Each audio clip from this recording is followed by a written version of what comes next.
I had a policymaker come into a district that I worked in, and this person literally to the minute had their entire like hour-long thing planned out. They had, I'm going to spend 3 minutes in this classroom, and then we're going to spend 1 minute walking to the next classroom, another 5 minutes in this other classroom, blah, blah, blah, blah, blah. Now, I didn't actually teach at the school, but I was asked to come into that school and act like I was a teacher there, because again, I was teaching at a completely different school in the same district. They asked me to come over there, simulate what my classroom looked like in that school. I taught the kids like the week before for several days, trying to help them like get caught up to what my students were doing in my actual classes. Students then were in there showcasing the projects that they worked on in their class. And then they had a list of pre-approved questions that students could ask this policymaker. So a student would be like reading from a script, basically saying, what do you think about the future of education?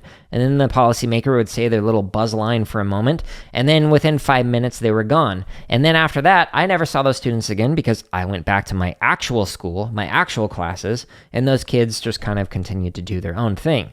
So policymakers who actually come into the classroom sometimes, in at least this case, come into an artificial classroom, and then policymakers walk away from this going, yeah, this school was amazing. Like, look how great this was.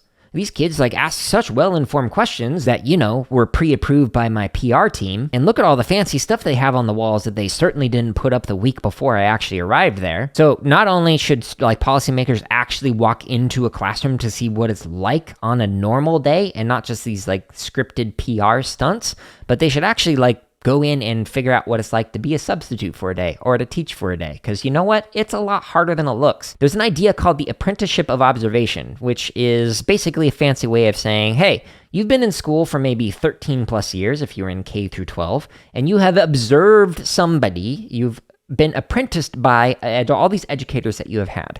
You've looked at it and gone, I know how to teach. I know what's going on. Even though you've never asked the teacher, what are you thinking? Why are you doing it this way and not this way? How is it that you would just adjusted this lesson based off of what students responded with, blah, blah, blah, blah, blah. You've observed, but you don't understand the thinking behind it.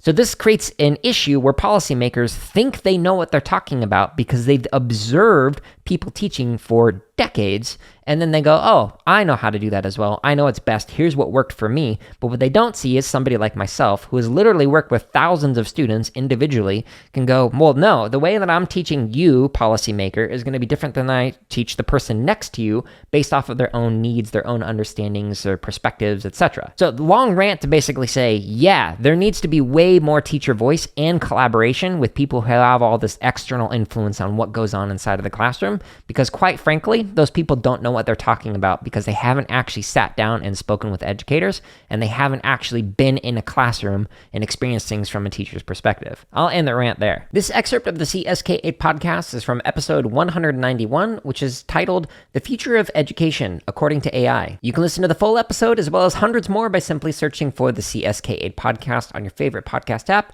or by going to jaredoleary.com.